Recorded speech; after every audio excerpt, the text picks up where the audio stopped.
all of the coaching staff of Swansea, no one's ever going to believe this, ever, in my life, that I'm here and they've got them singing that song to me. And to me, that's priceless. Welcome, Pat. All right. Legendary Pat O'Brien returns to the podcast. How you doing? Good. It's been a busy time. Yeah. A lot has happened since I've seen you. Over the last year, what's happened over the last year? Quite a bit, actually. I moved on to another club. I'm with Ventura Surf now, and I'm enjoying myself there. Mm-hmm. It's new challenges, and at my age, I'm 3 years away from retiring. It was nice to have a new challenge, different perspectives, and just get out there and work with new coaches, and just have a different environment. Yeah. And it's opened my eyes, actually. I was in a bubble for a long time. I remember last time we was talking about when I'd done my B licence, how it was such a long time between my C and the B. Mm-hmm. And that really did hurt me. So if any of you are out there wanting to do your licences, for God's sake, don't wait for about 10 years before you do another one, because you will be bypassed on all sorts of fronts. Yeah. I mean, literally, technology is so encompassing now. Everyone's using it, stats everywhere. To me, it was just a pen and pencil. It still is now. In the environment that I'm in now, I joined Redline Athletics. Oh, yeah. Tell us about that. And you had Kirk on here. Really brilliant bloke. I mean, ex-military. Him and Malcolm were both ex-military. And I love working with people like that, who have values, and they bring that certain value towards everything you do. As soon as I got there, I said I wanted X, Y, and Z. Got it straight away. Mm-hmm. No I'm and ours. You'll have it. We're going to let you run with it. And again, it was a challenge, and it was like it's indoor environment. It's in tight space, but you have to adapt to your surroundings, and you have to invent things. And I love coming up with new ideas and trying to get around problems. Mm-hmm. And I think problem solving is the thing that every coach should have and should aspire to. And getting back to being in the bubble, when I was in the bubble at my last job, I was stagnant, and I never realised it until I left, or until when I tried to get my B licence, and they said to me, "You can't even open up a computer. What's up with you?" So it's those problems that I should have, in retrospect, looked at and said, okay, what you're in a bubble, try and get out of it, try and challenge yourself. And the club should have given me challenges to do as well. The club that I'm at now, they do that, they challenge you.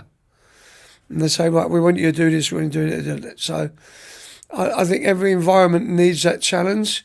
If we're trying to give that to our kids, then we're never going to be able to do it if we can't do it ourselves. And it was a big kick up the arse. It really was like, hang on, you really fell behind massively. And to this day, how I got my B licence, I don't know. Huh. Well, I'm excited because they actually they haven't announced it officially yet, but word on the street is they're going to have a B license here in California next year. Oh, they should, yeah. And I'll be qualified to take it because I've taken my C last year. Oh, great! It's the environment is great. It's a total. What I don't get from them is, because I've seen people since my B licence go on to get an A licence, how they're not connected. I don't know whether they're trying to do that or what their scope is. But I did try to allude to that when I was there, but I was shut down immediately. Because my C licence was nothing like my B licence. albeit 10 years apart, it's a wonder, I should be not asking that question. But I did say, how is it all connected? How is the C connected to the B? And the B, what relevance has that got with the A? But I got shut down all the time when I was asking that question. So it's like, there's no continuations, there's no continuity. Yeah. And I don't know why or the wherefores are for that.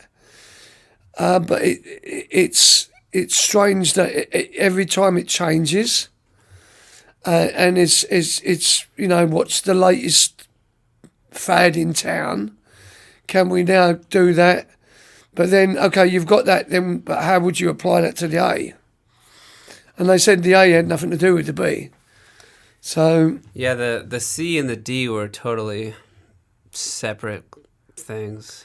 you think there'd be some connectivity, a vein running through it, that they wanted to have a semblance of connection between a B, a C, and a D, and E, so it's flawlessly and effortlessly going.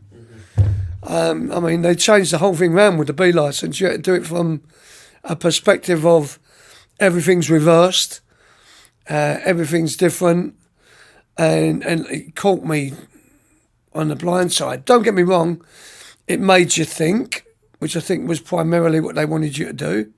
Mm-hmm. But what my grievance to them was, you're flying for 4 or 5 hours to get to the B licence, you've not slept the night before because you're nervous, and then the next day you're straight in it. It's boom, boom, boom, boom, boom. And I don't know whether they want you to get totally tired, totally burnt out, so that you're testing your ability to work under stressful conditions. But that's what it is from the get-go. There was no respite. Okay, if you're travelling 5 hours, why don't we delay pushing them through a 12-hour day the next day? Why don't we give them something light and then do it? I don't think there was any forethought in where you came from. If you live right next door to Kansas, you was A. Brilliant, yeah. I'm gone. It's easy. Are you going to take your A soon? Not in a million years. No? Why not? Because I'm not good enough. Not good enough? I'm not good enough in my own mind. I would be having put a load on the people that I'm with, which I shouldn't do. In retrospect, again, looking into the B licence, I had people that would literally go into my instructor and saying, what the hell was he doing here? And those coaches that were there were some of them stepped up. Some of them stepped up big time, and they helped me. There was one woman that really helped me a lot. She used to play for Arsenal in England, at Arsenal Women's, and she stepped up and helped me a lot, and she went out of her way. Another guy, he stepped up, another English bloke, he's helped me. Chris Riggett, who used to play for Derby, was there. He helped me in some way. So there are people that stepped up, but there's others that just went, turned their eyes up with, God, what are you doing here? Yeah. But then that shows you their characters and who would step up and who wouldn't step up in an emergency when it's a team environment. And I think those people that were there listening now would totally agree with what I'm saying. Is, in retrospect, that should have all been put into a format that you had to fill out prior to going there. So there's a lot that they gloss over, that they don't ask prior to going. It's just assumed. Assume that you know it. Yeah. Well, for God's sake, you don't, because that put a lot of pressure on a lot of people around me that was undue. That's why I had to call a meeting for them or with them and say to them, look, I hold my hands up, I'm sorry. Can you help me out? I'd appreciate it. But I was willing to leave. I said to them, if you want me to go for the greater good of the people, I'll go. Because at the end of the day, that's what it's like. I didn't want to ruin it for everyone around me. And I think you have to give something of yourself to get something back. And I think that's lacking in a lot of coaches these days, a lot of clubs these days, especially at the youth level, where they don't give hardly anything, but they expect everything back. And it took a long while for me to realise that you really have to give a lot of yourself that you don't need to give. It's not in your paycheck. It's not in your job description. Mm-hmm. But it should be in your moral standards that you have. And those moral standards are declining massively. People are in it now just for the money. Well, there's not a lot of money in youth coaching. Exactly. So, but what does that do though? When you look at it, when you analyse it, you don't have a lot of money. So how do you get money? You get money by having multiple teams. When you have multiple teams, that alleviates the money that the club that you're going to has to pay you. But what does that do when you have multiple teams, when you're looking at a productive side of it, producing players? You've gone from having an idealistic maximum 2 teams to people like, and I said this before in the last podcast, 6 teams. And then how on God's earth do you ever expect those 6 teams to produce players, which ultimately you should be doing, developing players within a team, irrespective of how well that team does? I know that gets different when you go into MLS Next, etc. So before all you elite MLS Next coaches are going, you got to win. Well, no, still got to produce players within that system. But I've known it within that system, 6 teams. How on God's earth can you do that? That pays your club, but it does nothing for that team, for those teams, for those parents who are getting a very bad experience, whose first experience is a coach that's running up his own bottom to try to accomplish something in 24 hours that you couldn't do ever. If you was Pep, you couldn't do. And we're allowing that to happen. There should be an oversight on clubs where they say, give me your roster, give me your coaches, let me know what teams they've got. How many teams have they got? Okay, the teams will then turn around and say, well, the coach can't live on that amount of money. Well, okay. Well, maybe instead of paying people $55 million a day, where they earn more on the toilet than most of the youth coaches do in a year, right? Instead of paying all that money into that, how about having some money where you pay at the youth level? You subsidise youth coaches, providing they've gone and got to a level that satisfies US soccer. And they've done this in Sweden, Fire and Ice. There's a programme out there, a documentary, watch it. Fire and Ice, about how they have high-level coaches coaching at the lowest levels. And they're getting paid what they should get paid. They're not having to struggle. They've got 25 teams. They're given everything that they've learned over the experience of the years, and all their knowledge are being put into the younger levels. So now you've got a foundation. My God, what a word for US soccer. Foundation to build a house on instead of building it from the roof down like they're doing. It's the roof down. Let's have all the Messis and everyone who's brilliant in the world play for us. But then there be a massive big wall that we hit because nobody gives a rat's bottom about the youth. Yeah, I mean, the youth can be neglected so easily. Kids can be forgotten about so easily. Soccer is a uniting force. There's so much emotional attachment to it You only have to go to a soccer game. I went to one the other night, and The SoFi one. SoFi one, the Man United Arsenal game,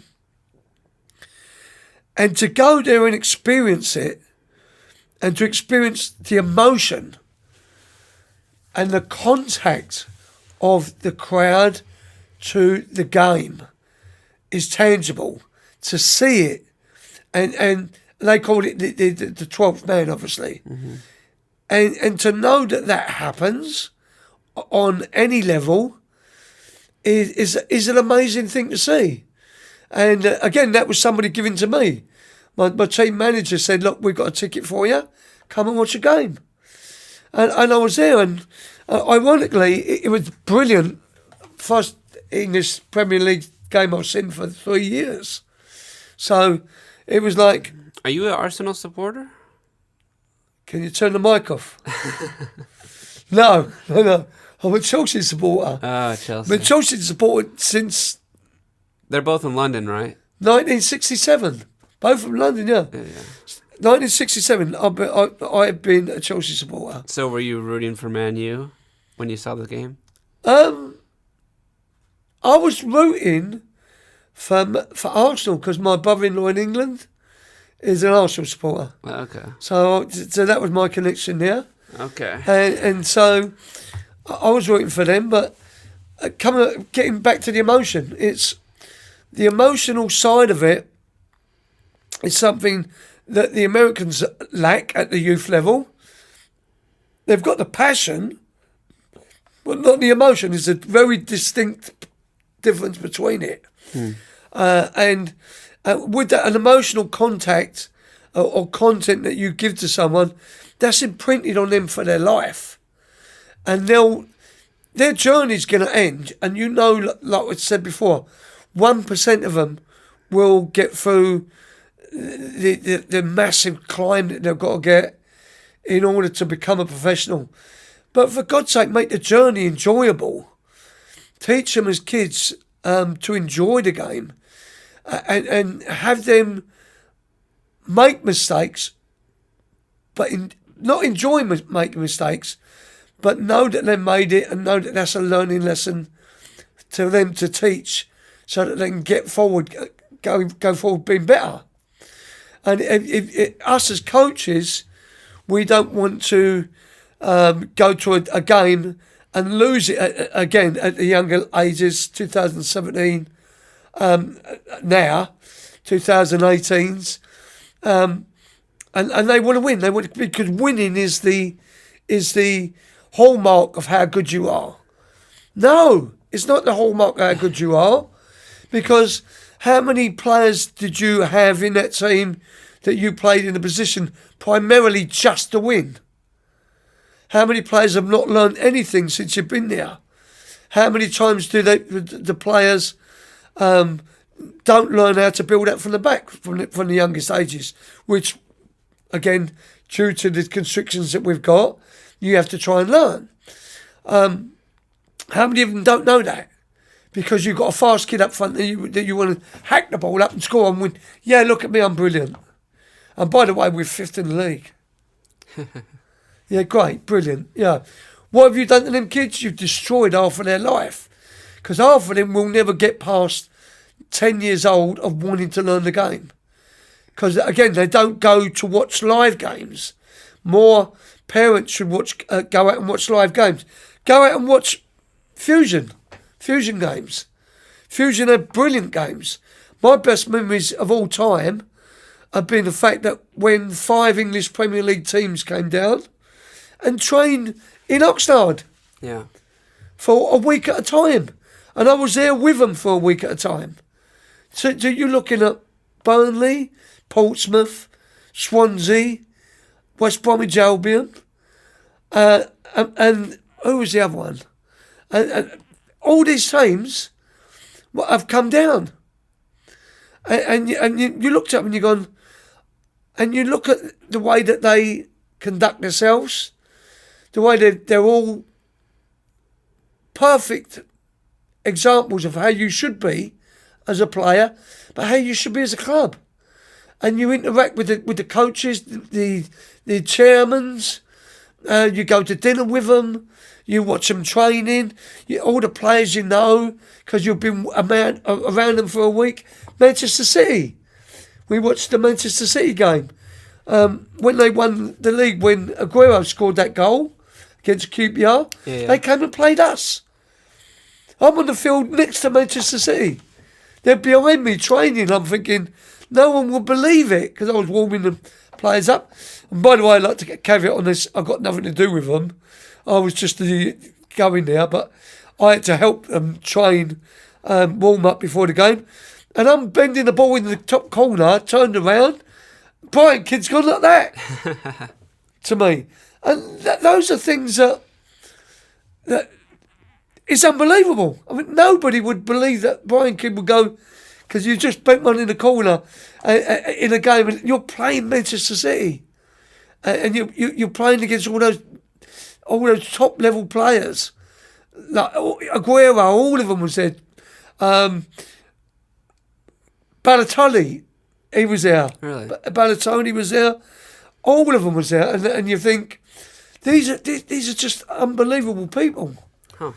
I didn't know that. Mancini was the head coach, who was the head coach of the Italian team that knocked England out of the Euros, and he was down to earth as well. Like everybody, he left.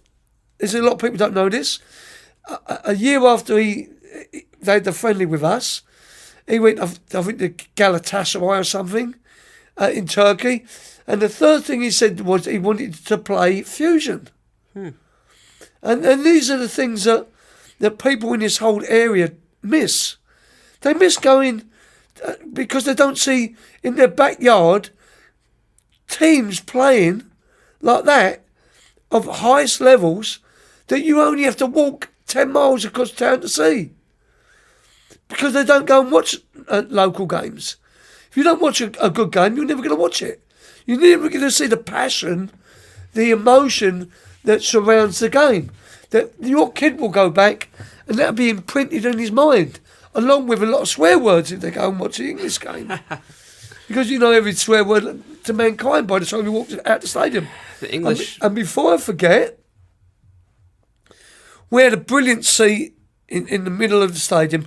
By the way, SoFi Stadium is unbelievable. I've never known anything like it. And we was high up. We was about 1,000 feet up, like the little ants that you're seeing down there. But we was right on the halfway line, and we had no one in front of us. So we had an unrestricted view.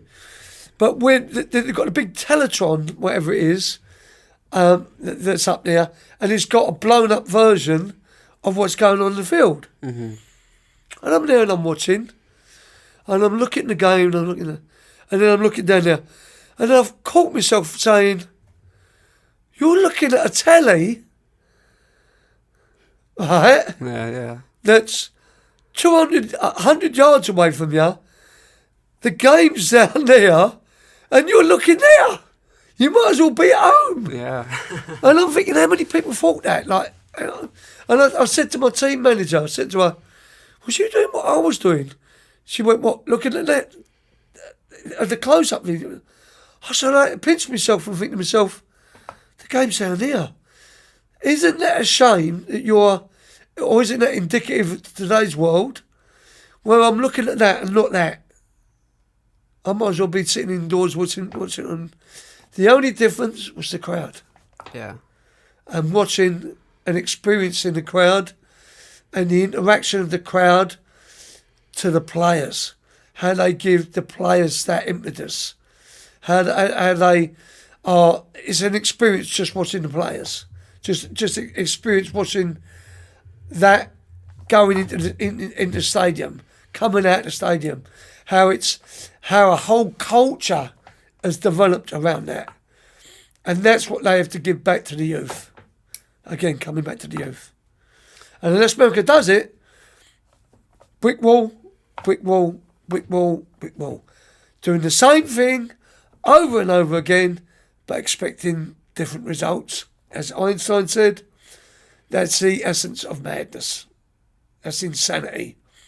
You have to one day look at yourself humbly because nearly everyone that I've been involved with Fusion, etc., like Stephen Gerrard, Raoul, all of the top players. When you get them Ryan Giggs, if you get all of them and you put them all together, they're all humble. And you have to say to yourself, why are you not humble? Because I'll give you a prime example. We'd have Swansea down, and they're all coming and they'll all be all relaxed. Okay. We're all going to the pub tonight, come and join us. And then at that period of time, we had all the MLS teams coming down. MLS teams would come in. Where's the water? Where's the showers? Okay, how you doing? Okay, who are you? Who are you? Oi, you, get me some water. And I'd be laughing my head off. I'd be thinking, you don't even know what clubs we've had here. And yet you think you're on your high horse? Thinking you're great? You ain't. You're nothing compared to them. But you act like you're somebody. For God's sake, get off your high horse. Come down a little bit and appreciate the people around you. When were those MLS teams? When was this? 2010, 11. We had them nearly every other week. I think there wasn't... The only MLS team we didn't have down was LA Galaxy. But we played them in closed door at Ventura College. And they had their first team out. They had everyone. And they had a ex-Chelsea player in there, Cole. And they had all these players around. I'm thinking, it's unbelievable. And it was behind closed doors for a reason. But the one thing is, it was absolutely hammering it down with rain as well. We was going to call it off. We had to sweep the field off and everything. But being amongst that was the everything. We had New York Red Bulls down. We had New York Cosmos when they joined up again. Chivers, America. We had Chicago Fire. They were really nice people. Chicago Fire. They was down to earth. Great people. You did get the odd people that are really good. So you had them, and they would stay at the plaza. So again, it was giving back to the community. They were staying at the plaza. They could go and walk. We had Rangers, Glasgow Rangers down. We played them. I watched the World Cup final with Glasgow Rangers in the plaza. No kidding. Yeah, and I've regretted it ever since, because I should have watched it with my brothers. I didn't realise it, but they said like Rangers were doing a training session that morning, and we went to, I think it was the polo fields in Santa Barbara, brilliant fields to train, and I think they was training on there. So we was training there, and coming back on the bus, it was okay with the World Cup's on. So we're going to watch it, at the plaza. So we was watching, Ali McCoy was up in his room, we watching it with some other head coaches. But the whole team was watching it. And I'm thinking, I'm watching the World Cup final with bloody Glasgow Rangers. They had a photo taken with the Ventura sign, because the Ventura sign was, I think it's 1886 or something. That's exactly when Rangers was formed. Oh, I see. So then they sent that back. Do you see how the whole give, take? That went back to Glasgow Rangers. Now you're advertising Ventura. And so it's a give and take all the time. And that's what you've got to have. You've got to have that give and take. And sadly, we don't get enough down just recently. But those were the days when it was, for me, it was like heaven. And I was looking after them, like, in as much as I'd get the coaches come in, shake all the players' hands, and then all go in, and then I'll be secretly watching their training sessions, and I'll be walking, pacing up and down, but I'll be pacing up and down their grids. Mm-hmm. So then I'd go home and go, right, that was 20, that was 30. And I've memorised what they done. Okay, that would go to that play 8 a piece. So I'd get a lot of insight of their training sessions. Obviously, I couldn't be there going, "Oh, how you getting on, lads? Okay," like, you know, and all that stuff. And so, to me, it was priceless. I mean, Swansea, when they was down, 2 of the best English Premier League teams were Burnley and Swansea. And West Brom weren't bad as well, but for those 2, Swansea, I drove to Santa Barbara, and I was driving a minibus, and I had all the coaching staff in there. Oh yeah, the Swansea so I was driving, coaching and it was like another planet. And they all got drunk. Obviously, before we even got out of OI, they was drunk because they're staying at the OI Valley Inn. Hey, Boyle, where's the nearest off licence? Yeah, okay. So we stopped it. We got loaded up with the truck. They're all getting rat-faced in the back of the van and everything. And coming home, Curtis, who was the assistant coach who took over from Laudrup, Michael Laudrup, who was the head coach, he left after that. And then Curtis, who was the assistant coach, on the way home, he patted me and he went, "Hey, Boyle." He went, "Hey, well, what team do you support, Boyle?" And I went, "It's not Boyle." I said, "Chelsea." He went, "Oh, hey," they're all pissed, they're all drunk out of their heads, aren't they? So he went, "Hey, he supports Chelsea." And I went, "Yeah." He said, "How long have you supported?" I said, "All my life." He went, "Right, lads, let's all sing Blue is the Colour." So I'm driving. All right, I'm not, I had a drink, have I? Because I'm driving. Yeah. Driving this minibus again. And they go, "Blue is the colour." All of the coaching staff of Swansea, football, and I'm going, no one's ever going to believe this, ever, in my life, that I'm here and they've got them singing that song to me. And to me, that's priceless. And when they got off the coaches, they were going, got off the coach, all falling off. You know, when I got them back to the OI Valley Inn, that's great, mate. I love it, love it. Here's $100. I said, "No, I don't need paying." It don't matter. Here's 100. Get some drink. It was brilliant, and to see them like as they truly are.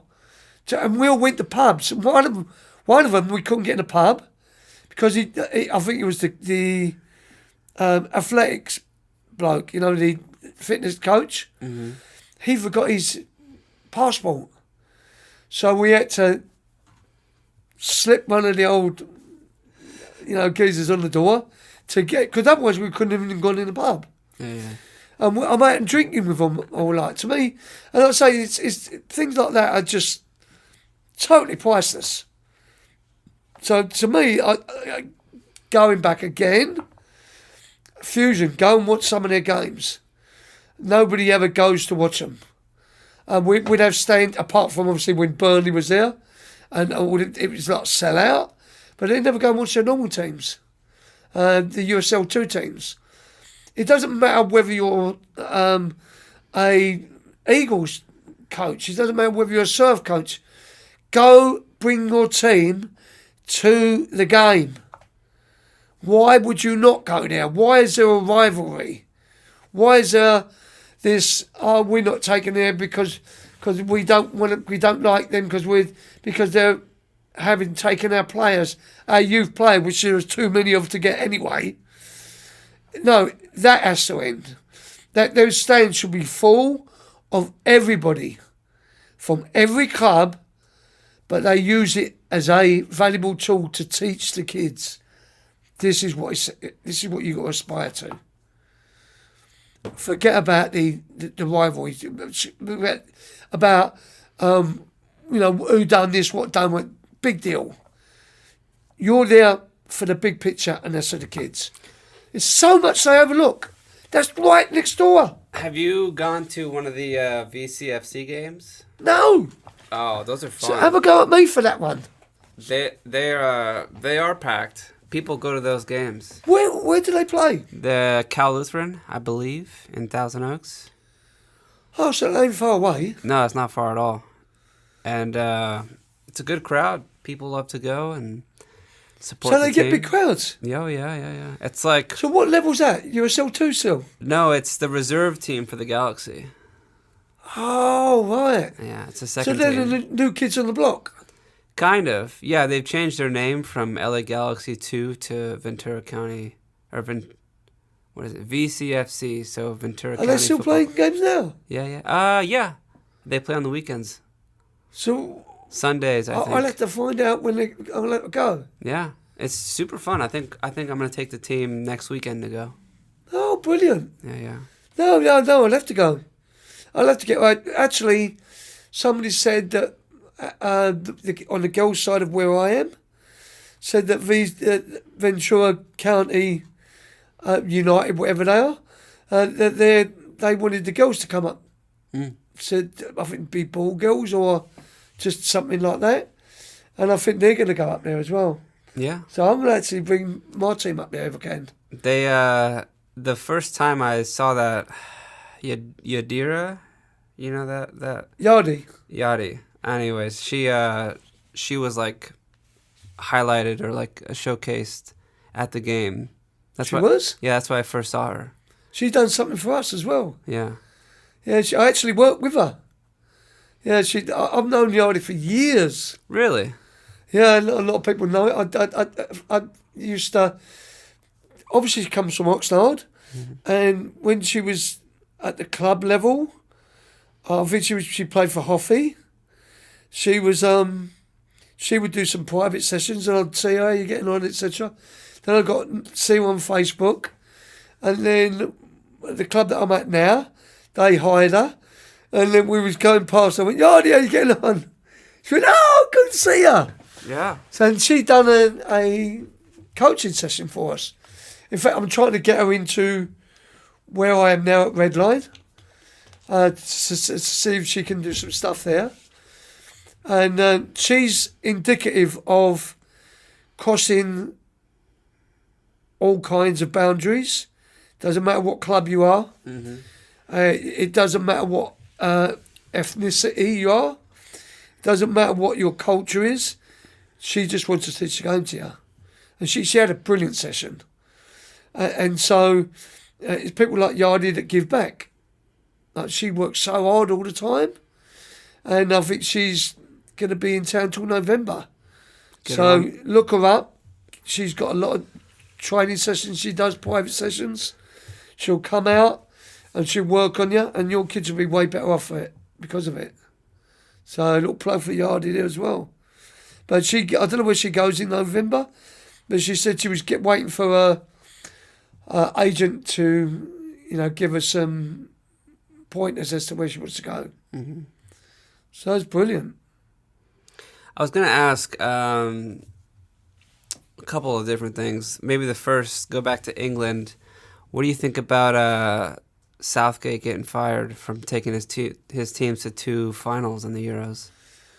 I think it's one of the most funniest things I've ever seen in my life. And it's typical of the culture that we live in. It's typical of coaches, me, myself included. I'm watching it, and it's gone, England were painful to watch, right? But they got the results. Painful to watch. And I'm looking, I'm thinking, we're going back to the same stuff. Prior to the Euros, about 2 years ago, when the last Euros that they was a team that was brilliant. They played without fear. They played like a club team, which is hard to do at an international level. Yeah. But there was fearless going forward. They would be making runs. They would be third man runs everywhere, and they would play. And you'd look at it and you go, "That's soccer. We can win everything." But then the reality set home after we lost on penalties against Italy, and then I think fear came into it. I think they got to that point where when they got 1-0 up in 2 occasions, Whereas before, they went, let's get 2-0 up, let's get 3-0 up. Now it was, no, we shut up shop, play boring, bore everyone to death, try to hang on and get the win. 2 ways of winning. Do you win excitingly? Do you go for it? Knowing that, okay, you might be able to shut up shop a little bit later. Do you put soccer in the forefront of enjoyment for the millions of people that are watching it? Or do you say, I'm here to win? And all things said and done, if you put up his stats, yes, England have improved. They got to 2 finals. But would I watch them the way they are now? No. I'd soon watch paint dry. Because as soon as they got 1-0 up, go and make some tea. Go and have your lunch. Because you can go out the room, have a shave, play a game of golf, come back and they're still in the same place where they were 10 years before. So it's the fear. They're playing with fear. When they play without fear, they could beat anyone. They need a coach that can go in, get him out of it. Because, again, backtracking to what happened, I watched the Cope and they'll be going, me included, Cope, not Cope, Euros, and they'll be going, this coach is terrible. He's boring. He done X, Y, Z. He should have put this player on. Should have put Palmer on. Should have done that. No, you're not the coach. You don't know him. I haven't been a coach, or haven't been, now, obviously, still a coach. Don't second guess what a coach is doing, because you're not in the culture that he's in. You're not in the environment. You don't know what's in the head of everyone. You don't know what injuries he's got. You don't know why he's going. You don't know what pressure he's under. So don't tell me that they should. I was saying, why ain't he putting Palmer? Why ain't he putting Palmer? So and then all of the pundits in Fox were going, he's useless. Why aren't they go? It's the don't even talk to me about them. They're useless. They luckily get an overhead kick, a brilliant goal from Bellamy in the last second with, may I remind you, if it wasn't in, we would have been out. Yeah. And then it would have been, is useless. So, in 1 millisecond, because he scored with 2 seconds to go, and we won, he's brilliant. Oh, next time. Oh, he's brilliant. Oh, he's done a great job. Yeah. He's absolutely the best coach in the world. Now we're in the finals. Why? We really did jump to conclusions early. He's brilliant. He's now brilliant. No, he got lucky again. He played well, but he got lucky again. Let's admit it. They played crap again. First half crap. First half played well, second half crap. Because they're scared of getting another goal. Shut up shop. Get a draw. That's the life that we lived in. Or they live in. Get a coach like Guardiola. Say to him, you've done everything. You're the best coach of all time. In my eyes, he is anyway. So, you've got a coach that's willing to take chances. That when they win 1-0 up, will say, let's go 2-0 up. And make it harder for them to come back. Let's not shut up shop and hope to win. Let's go 1-0 up, what they used to do. England were brilliant at one stage. They should have carried on in that. But for some reason, they got scared. He got scared. It was obvious what was going to happen. Shut up shop, get a goal, shut up shop. No, you're not giving the beautiful game to anyone. You're giving the boring England game, let's win on penalties. By the way, we did win on penalties. Let's win on penalties for once. And the best 5 penalties I've ever seen, by the way. And not because they're England. Let's try to eke out a win. Oh, but they have to win. Bielsa said it. What he said after. It's getting to a point where it's stagnating again. Where it's not becoming a spectacle to watch. You're going to lose audiences. people are going to shy away from it because it's not exciting anymore because they're all after the big bloody W. Well, there's ways of doing it. And again, Guardiola has said or proved it time and time again, there's ways of doing it. He proved it before, but he changed to surrendering and he could have quite easily gone and carried on doing it, but they would have gone out. At least everybody wanted to watch them the next game. Yeah. Instead of send me a text, tell me what they're doing because it's so boring. Paint me a picture of where they are. Because at the end of the day, it's night time. That was a joke. Anyway, at the end of the day, right? At the end of the day, you look at it. They go there to watch someone. They go there to enjoy it, spend money. Some people, I watched a thing on Man City saying it was called Together, some documentary, in which they showed the background and Guardiola's going, hey, some old boy who works in a factory works all week to come here. You have to give him what you know and what you do. But you have to entertain. Entertain him. He deserves it. And he's right. But they need to do that at the international level. If the people behind him give him a chance. So, at the end of that one, that's on that one. Get someone who's not scared, who doesn't live in fear, or he himself, Southgate, says, do you know what, you're right. It's fear. I'm going to go the way I used to. Because he's done a bloody good job. But then he surrendered. White flag went up. You think it was from those penalties? Or you think it was something else? Something else in the background. Yeah. Some pressures that he's... The English press are a bloody nightmare. They are the worst people. They give you... Here is a golden pedestal. And they make you the golden generation. And then this is brilliant. We're going to win everything. Everything. And they're just waiting to go... to pull it because it sells papers. Useless team, when are you ever going to win? Big headlines, you should be out. And they're a nightmare. The English press are a nightmare. And they're more scared of the press. What I would do is say, get the England team prior to a World Cup or a Euros and say, you're having a media blackout. You're not looking at the papers. You're not going to see this, oh, somebody was caught drinking in so-and-so to try and put you down so that they can sell papers. And everyone's saying, England expects, you have to win, you should win. No, let them play without fear.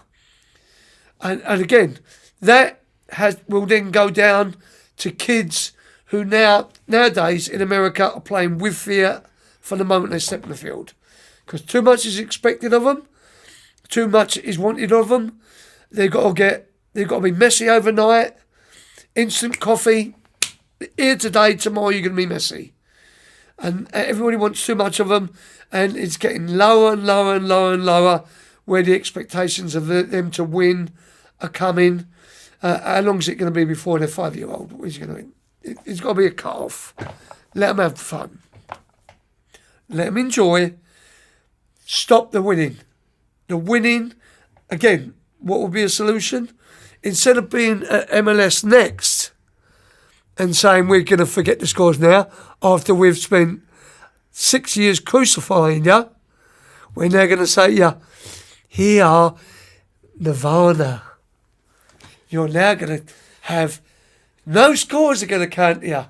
But everyone's expecting you to win now. But we're not going to count the scores. Instead of saying, we're not going to count the scores when you're 5 to you're up to MLS next. But now, because the reality is you're going to have to win, we're going to put a little bit more pressure on you. Now the reality is, in 5 years' time or 4 years' time, 2 years' time, if you're really good, you're going to be in a club environment where you have to deliver. Let them have the freedom here to experiment, to enjoy, to love the game. And then say to them, how do you do that? By not winning. Not putting on the coaches where you have to win, where it's all about the coach's precious little ego. We have to win and we have to get better. But we have to show everyone else that we're winners. That way we get winners in. What do? The rot begins. The big circle of elite. 2-year-olds, elite 2-year-olds. Elite before they come out the womb. No. So if they done that, where kids enjoy themselves, they put them in flights. Obviously, you've got to have competition.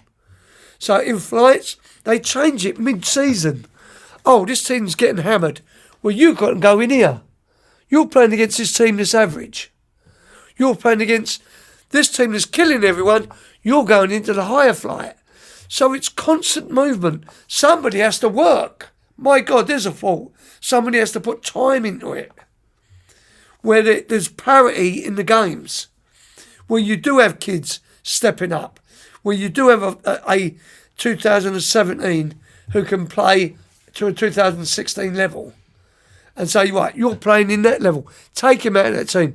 Because now when you're taking him out of that team, the parents are going to go, we're going to lose now. Even I'm going, we're going to lose now. You took my best player. What are we going to do? How are we going to explain it to the parents? We just told them we're winning the World Cup in 2 weeks. So no, they don't care because they know it's the best interest of the player. It's player development. There's a thought, eh? Player development, which leads to team development because everyone's in their right environment, playing against their right or equal teams, and they're all learning. Everyone's getting better. There's no pressure for them to win, but they want to win because it's human nature to want to win. But there's no pressure on the coach, no pressure on the kids, no pressure on the parents, and the ones that think their kid's too good to be in that team, try to go 2 or 3 years up because they're winning. And then when that team goes, well, no, actually, you're not meeting the criteria we want, you actually should be down, they come back, tail between the legs and go, yeah, you're right. Yeah. Those are the solutions, but nobody wants to do it. Yeah, I mean, I've seen so many families, they just go blind when they see the top teams. All they want to do is be on that team. And yeah. It doesn't matter if their kid's on the bench. They just, they want to be on that team. Exactly. They think it's so helpful. And they're living vicariously through the kids. Yeah. And unfortunately, can't happen. Shouldn't happen in any sport. And I've seen it at the MLS next with a couple of players. I think you probably know one player, I'm not going to name him, who was, I would look at the parent shouting at him and he'd be like this all the time. I saw a documentary, funny enough, about Beckham because I had to do it for a camp that we was doing it and showing the kids. And in that, his dad was the same. His dad would say, hey, and in the clip where Beckham's turning around and looking at his dad after he made a mistake. But his dad said, well, it worked. So it has to be, let them enjoy it, sit back, watch it, come off your high horse, tell the parents their expectations are too high, tell them that they're not going to be overnight messies, tell them that there's a process that we have, that the process has been proven in Europe, not here, because they're above all that, of course, not here. But when they do get their heads out the bottoms, it will be here, and you'll see development in the whole flow of kids. The whole pyramid will be better in 5 or 6 years' time. The clubs will start recognising it. Everyone's on the same wavelength. Bom, bom, bom. I'm not saying I've got the answer for everything. I ain't. No one has. But it's a way forward that they need to do because you can't keep doing the same thing over and over and expecting different results. Oh, let's change it. Let's change it. No. Have a unified coaching system. Have a unified club system where we got coaches and clubs working together as opposed to working apart. And there's ways around, like we said, going to games. how do we develop kids to be creative when we ourselves lack creativity? So again, piggybacking off of that, we have to have creative coaches thinking outside the box. How do I make a normal training session into a training session where the kids take control of it? Where the players, I don't care what level you are, take control of it. The players have to make different decisions all the time. There are different pathways everywhere. It's like quantum physics. Is it 5 places at once instead of no? It's one direction. You know what I mean? That's the difference. It's that different kind of. There are many solutions to one problem, not just one, and we're all looking at the same one. And by the way, we're going to say to the kids, A goes to B, B goes to C, do it. In other words, I thought about this the other day. On a coach's perspective, we go, okay, here's the mathematical problem, and we're going to give it to a kid. 3 plus 4 equals what? And they go, okay, 3, 1, 2, 3, 7. What we should be giving them is 3 plus X equals 20. Now they've got to think what that number is. They've got to work out how does that number relate to that number. They're not thinking rote, they're thinking creativity. That's just putting it on a mathematical perspective. But the coaches go out there with A, B, C, D. We should say, here's a passing pattern, do the passing pattern, now think up another passing pattern you've done. I done this the other day with my 2015s and 14s together because we had it combined. Here's the Y and the M. You know, the Y and the M. The Y is a pattern everyone should know. But it's a rote pattern. Think up 6 now, in front of me. Do it. And they go, what? Think it up. They came up with 7 different variations of what you can do. Because they took control of it. They was the masters of their own destiny. They was the one fearlessly that went, okay, we can make a mistake. We can go, hey, why don't I pass here? Why don't he pass here? And you see their mind just exploding. And you can see the creativity. I said to them at the end, you've made up 7 new versions of this. Do you realise that? And they went, yeah. And they have accomplishment. We've done something that belongs to us. 3 people have names after it. Finn, the Finn move. The Chompy move. It's all that. And there's a girl from Surf. Oh, God, I hope I get her name right. Anyway, she got her move as well. Because they've totally said, why would we do that? They've done it tonight. Why don't we do this? They're asking questions, not getting told answers. Big difference. They're asking questions, not told answers. We have to come down from that, telling them answers. We pose the question to them, solve the answer yourself. Like kids at the younger age, have them warm up yourself. It might not look good. Before a game, I went, warm yourself up. Parents are going, don't look like yesterday. Don't look like when he was doing it. And then I'm going, oh my God, the parents are going to write me a letter tomorrow saying, but then I turn around the parents, I'm letting them do it. I'm letting them work out their own way of doing it. Yeah. Sure, before 5 weeks are gone, they're doing it themselves.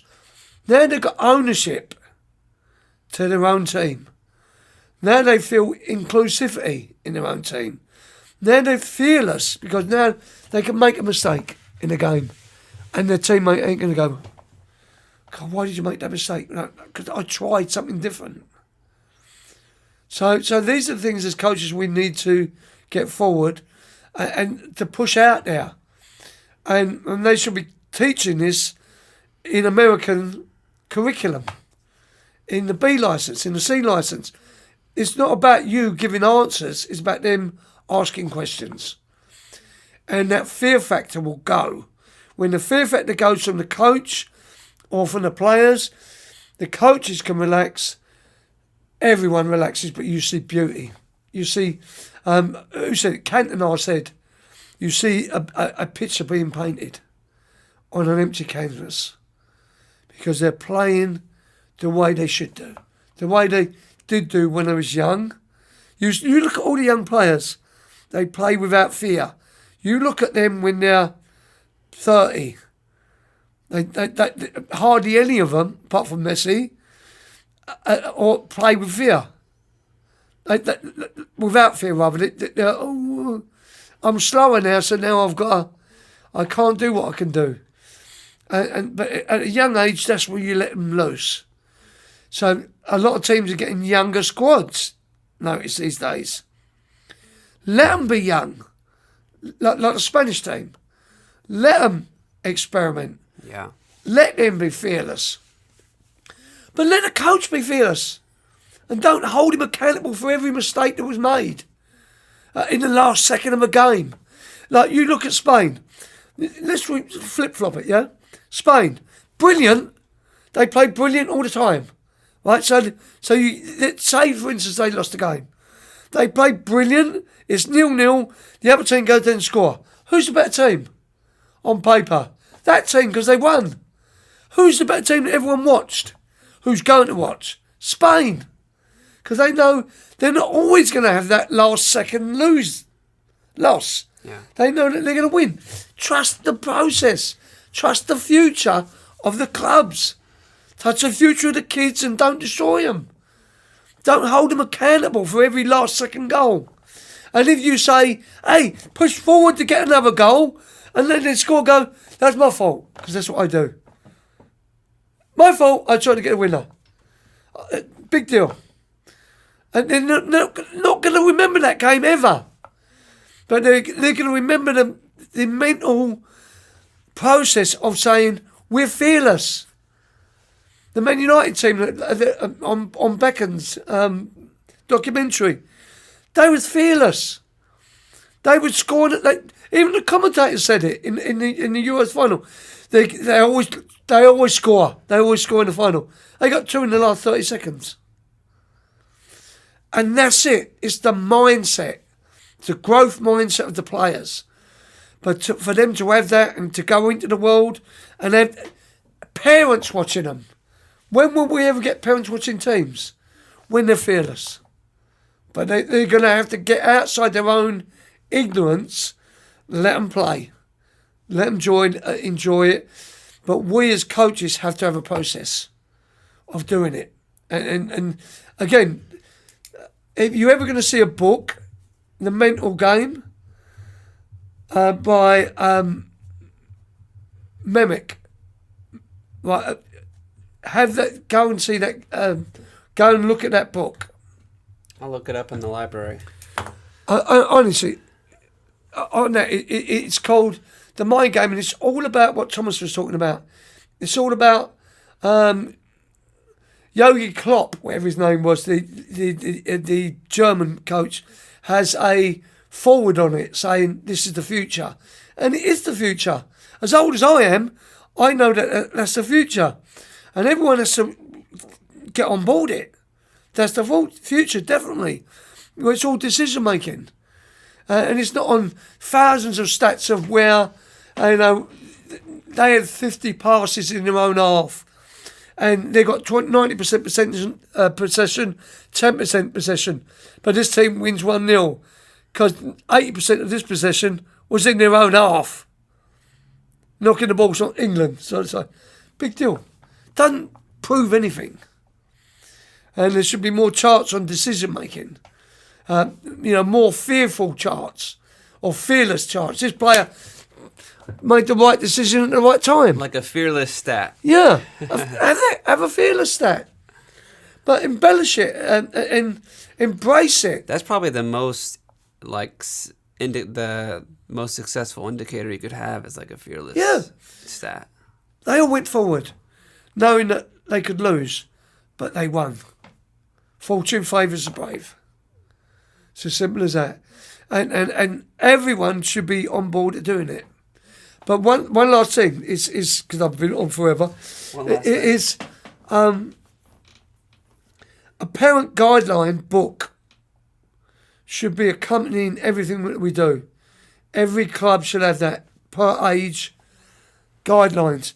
We are doing this because of this. We're putting 2 balls into a training session. We're putting 3 balls and a coconut into a training session. Just a joke on a coconut. But a tennis ball, so that they have different criterias. They have different situations, different media to work on. They've been playing with a soccer ball, but now they've got to play with a tennis ball. Well, okay, now they've got to think differently.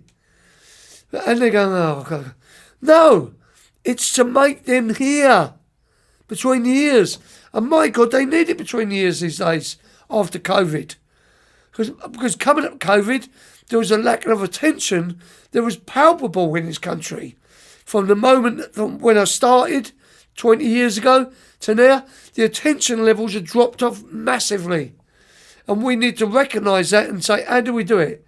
How do we make them? Games like this will do it. It makes them look. It change the mode of what you're doing, even just within one game. You'd say, right, now we're going to go into a different condition. Now you've got to score to that goal. Now you've got to score to that goal. And it looks like terrible to the parents, but mentally they're making decisions. They're working it out, yeah. But let them do it. It looks terrible to start off with. I have to turn away. It looks terrible, but you know that in their head they're making the right decisions. Or they're going to eventually make the right decisions. So going forward, you put that, even a 2017, a 6 and 7 year old, give them multiple choice games instead of going to one goal. Absolutely insanity. Right, give them multiple games, multiple goals, different modes of goals, different conditions. Right, now you've got to scoring that off. Now you've got scoring from this half. Now we're going to give you different media. The young kids, because they can't kick a ball far, give them a volleyball to play with. Now they can see the pass. They can't see a pass because I can't see a pass 50 miles away because I know I'm never going to get the ball.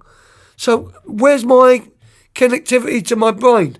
Okay, give them a ball where they can do a 20-yard pass. Yeah. Now they can see the pass. So give them different media.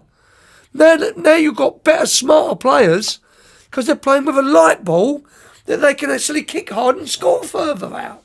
So, again, be brave. Give them. Make it something that ain't going to work. But we should all be fearless and say, let's try it. And admit it when it don't go wrong. I tried it with the chaos. I tried doing something on building out from the back. Pressing, didn't work. Terrible. But I tried it. So let's come up with different ideas. Let's be the champions of fearlessness for them. But give them new ideas. Give them their own strengths. Watch them grow, because they will. Because I'm sure as hell the way we're doing it now, they're scared to walk on the field. What have we got to lose? On that, drop the mic. Honestly. We got nothing to lose, because the way they're going forward, nothing's going to happen. They're going to hit a brick wall when they're 14, when they're 12, because they've got MLS next. Now scores don't matter. Wow, you spent 6 years destroying me. Now you're making me good. Forget it. Never going to happen. Change it. Switch it round, if anything. But I ain't got the foresight to see it. And I'm going to get flack everywhere. If you had something where I'm going to be getting that. I don't give a rat's bottom. I don't, because I'm sick to death of seeing it. I've got 3 years before I retire. By the way, I'm never going to retire. I'm going to go to AYSO and do that, because that's my roots. I love the AYSO. I want to try an AYSO team sometime. I want to do it. Yeah. Because that's the joy. It's totally different, yeah. What can a coaches that achieve level of A license USA here, what joy could they get teaching 7 or 8 year old kids and 9-year-old kids in their spare time when they retire? Again, giving back. Why can't every one of them coaches do that? Why can't players do that? That enjoying the benefits of all the money that all the fans have given them. Why can't they go to schools? Just pop into a school. Their mere presence is going to drive everyone for the roof. 2 years before the World Cup. Think about it, plan ahead. Have Beckham go round. Have Messi go round schools. Have him suddenly pull up. Obviously, so you don't get the massive media attention and it ain't chaos. I'm trying to measure chaos again. Just have them and pop in. Abramovich, everyone. They all just to pop up at schools. They have a little quick session with the kids. They give out shirts.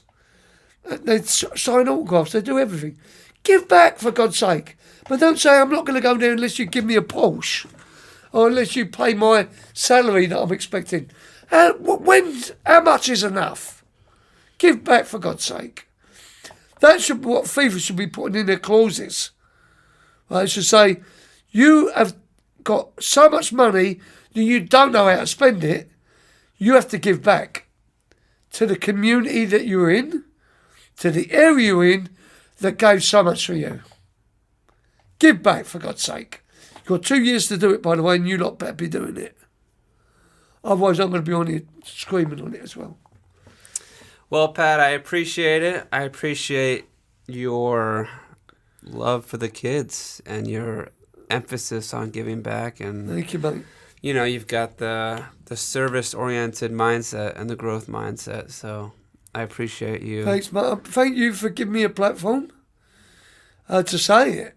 It might not be good for your numbers, but oh no, I'm thinking long term. I'm not. No, and that's what everyone should do. Yeah. Think long term. No, Patrick, I really appreciate you letting me do this. This is the second or third time I've done it, and this is the most enjoyable time I've had. So again, everyone, if you can get a chance, put the word out to everyone that you know about Patrick. This is how it grows within the community. Again, giving back. Make sure you do it. All right, Pat. I appreciate thanks, it. mate. Appreciate Thank it. you.